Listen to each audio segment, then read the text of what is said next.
And welcome back. So as promised, we're continuing this discussion and just trying to broaden our view on understanding proposals for privatization of certain elements of our state-owned entities as proposed by President Cyril Ramaphosa. Now, Leon Louw of the Free Market Foundation, let's start with you. When it comes to the solution to some of the problems that we have with our state-owned enterprises, what do you think the solutions are? Well, firstly, let's understand that we live in the past. We live in a dinosaur world where the old apartheid so-called strategic industries have been perpetuated, which is quite strange how the oppressed have taken on the functions of the oppressor. All over the world now, railways are like roads with private trains on them. Even in Kenya years ago, I was a consultant to them on doing exactly that. So railways work like roads or like airports or like harbours where there's a competition amongst private operators, and the state can operate as well, as it's tried to do and failed with, say, airlines. And as it does quite successfully with broadcasting, which is what we're doing now, there are some issues, obviously, about it, but it competes perfectly well with the private sector over airlines. In other words, what we should do with the rails is what we do with everything else, is just have competing operators that the state can be the owner or private people can be the owner. That doesn't matter. But those who operate on the rails ought to be competing with each other the way grocery stores do and the way taxis do and the way, airlines, broadcasting does and everything else. We should just have competition which is efficient, which serves the consumers better. But more seriously, we need to understand that virtually all state-owned enterprises are not enterprises. They're anti-enterprises. They're failed operations. And the money that goes into them is not taxpayers' money. It's money that is taken away from the poor, from housing, from education, from welfare, from policing, from services.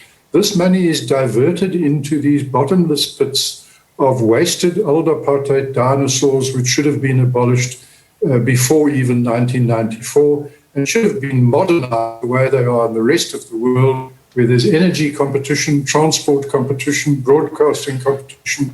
Airlines, of virtually all major airlines in the world are now private or largely private.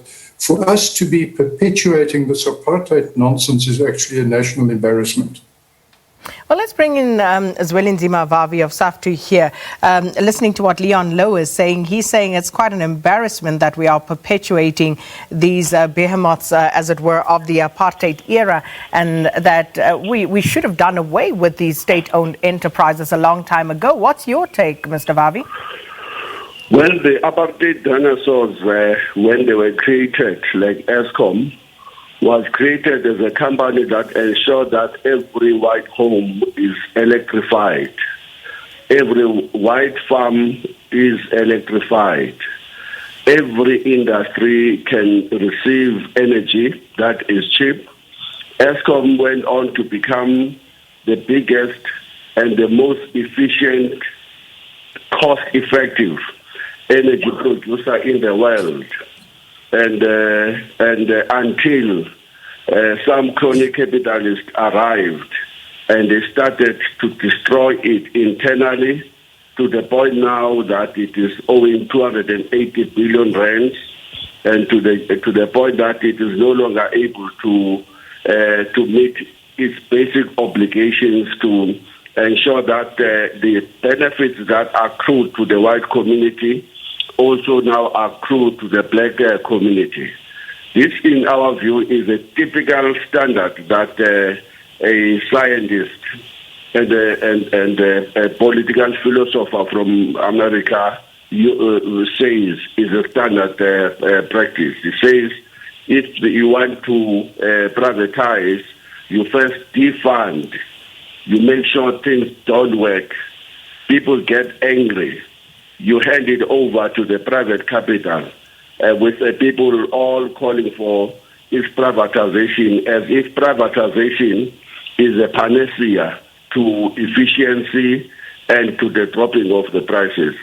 The opposite is true, Sakina. The opposite is that everything that gets handed over to the private hands, the first thing that is going to be that the private sector is not driven by the need that even the white-only government was driven by, i.e. to electrify, to provide cheap communication, to provide a railway network, a cheap public transport system that is accessible and affordable, and so forth and so forth.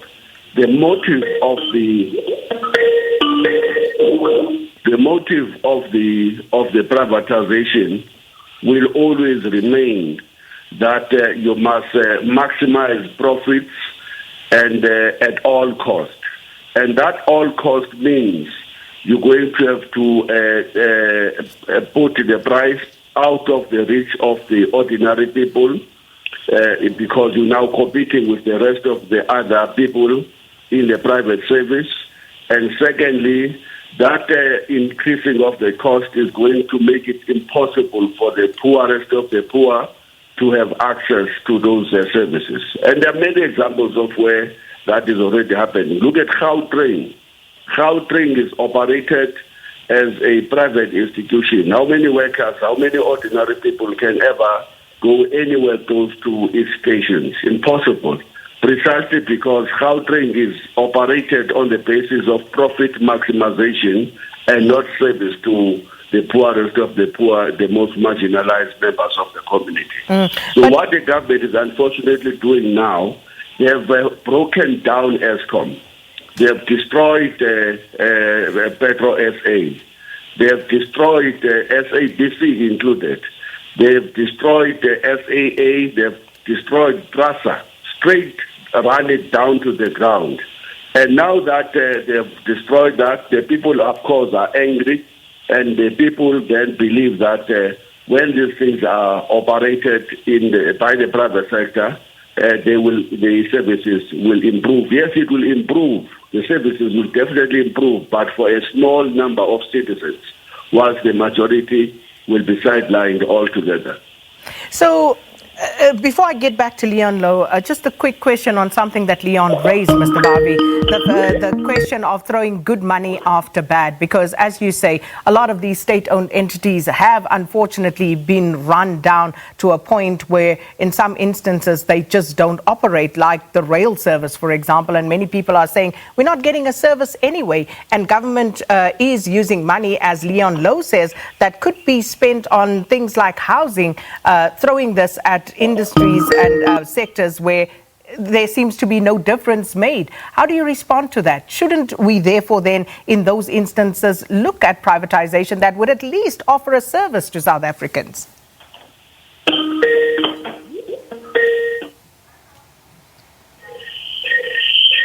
Mr. Vavi? Yes, I can hear you.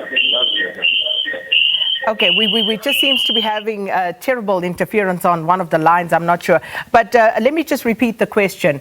In terms of throwing good money after bad, throwing good money at these industries that are already run down, is that a good way for us to proceed here, knowing full well that it's going to take a lot more money that some would argue can be better used, Mr. Vavi?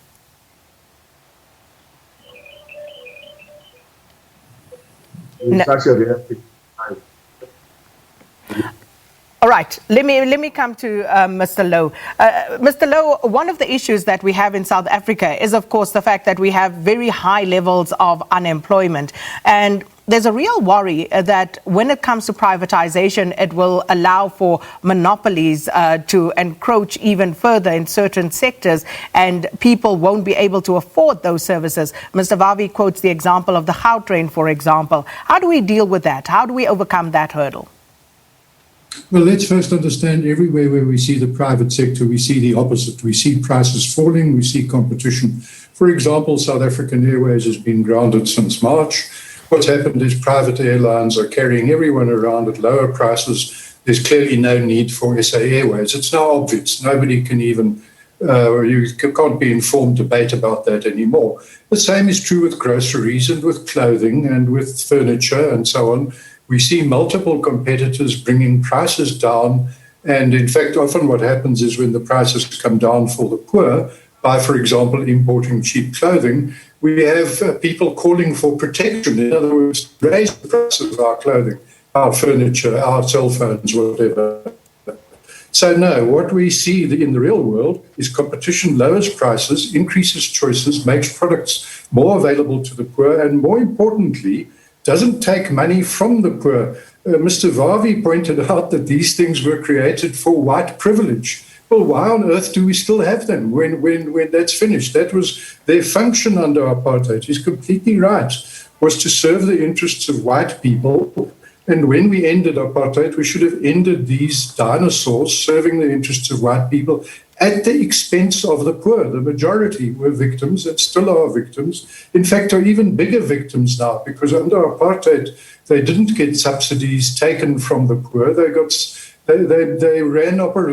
viably. In other words, they generated their own income, like Eskom. Also, the other thing that's important to understand is that was the past. In the modern world, you don't do that anymore. In the modern world, there is energy competition, there is railway competition, there is airline competition. That old idea of state-owned monopolies is history. That's gone. The world doesn't do that anymore. Why are we so in love with what the oppressors did? Why are people like Mr. Vavi fallen in love with what the apartheid regime did for reasons he explained, to privilege white people? What on earth does he want to carry that on for? It makes no sense at all. The reality is that where you have competition, whether no matter what it's in, for example, the taxi industry or Uber or whatever, furniture, anything, you buy food, whatever you buy, you have lower prices, more choices, and you don't divert money from poor people to rich people, which is what all these state-owned enterprises do. As you said, what Train is doing. It is franchised out by the state. It is a state-funded and created monopoly. And it is, you see these buses, these Train buses, trundling around the roads, causing congestion with no passengers in. Who's paying for that? Well, the people who live in shanty towns are paying. The poor and unemployed are.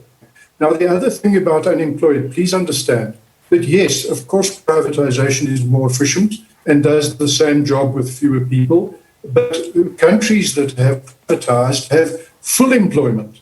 We have unemployment because we have such an incompetent set of policies, labor laws, investment laws.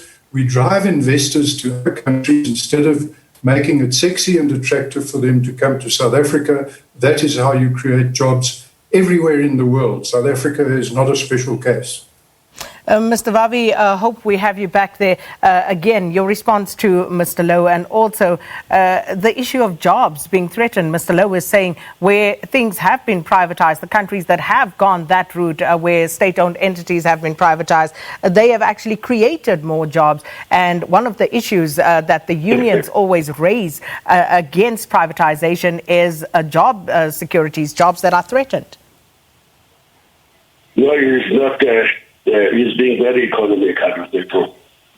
Firstly, it is not true that the airlines have become cheaper in South Africa. I've just had a personal experience now. Over this weekend, I changed my flight that existed from Saturday to Sunday from Durban. And you know how much I have to pay? 2,900 rand. And there were only 2 flights available from Durban. That's what privatization does. Massive profit maximization at the expense of ordinary people. But then FAA and airlines is a terrible example because it's a mode of transport that can only be used by the upper middle class and those that are supported by the organization, subsidized by the organization such as myself. Let's go to the practical example. It says, now that the white regime is no longer in place, and now that the white-only regime used these state institutions so efficiently to provide electricity to the population, to make Eskom as a major instrument in its investment housing in strategy to get firms all over the world to come and invest in South Africa. Now that the white-only regime solved the white poor problem by establishing the state-owned enterprises. And now that the white-only regime use these state-owned enterprises to industrialize and to make the manufacturing base share at least 20% of South Africa's GDP plus by 1994. And now that we have seen evidence of how a state that is efficient, that is purposeful, that is driven by the basic needs of our people, we must now that it is now going to be the turn of the black majority, shut them down, run them down, hand them over to the European companies, and to use the profit logic as a basic rule, which we all know it is going to lead to the exclusion of the majority, which will be the black, poor, and who will never have access to these services. We have a practical example. Mr. Vavi. Practical example, Telkom was privatized. Here in South Africa, it used to employ 60,000 people. Today, it is employing 11,000 people, and those numbers are being driven down without the services being extended to the poorest of the poor. Where is this privatization ever worked? Everywhere in Europe, the governments, including in Spain, are abandoning the theory of privatization. They are now extending the role of the state even into the provision of the basic health care. In Spain, for example, they are nationalizing their hospitals. And here you have Mr. Louw that says, even though we saw what the privatization have done to South Africa's state-owned enterprises, we must back the train and go to the opposite direction. Where is the study that shows that privatization ever created jobs anywhere in the world? Mr. Vavi, hold it there. Mr. Louw, please hold the line for us. We're going to go to news with Leanne, and then we'll take about 5-10 minutes and wrap it up after this news bulletin. Please stay with us here on Morning Live, looking at the notion of privatization of state-owned entities, the good, the bad, and allowing you to make up your mind with regard to whether we should go that route as South Africa, also given the state of our state-owned enterprises. It is time now for your latest news.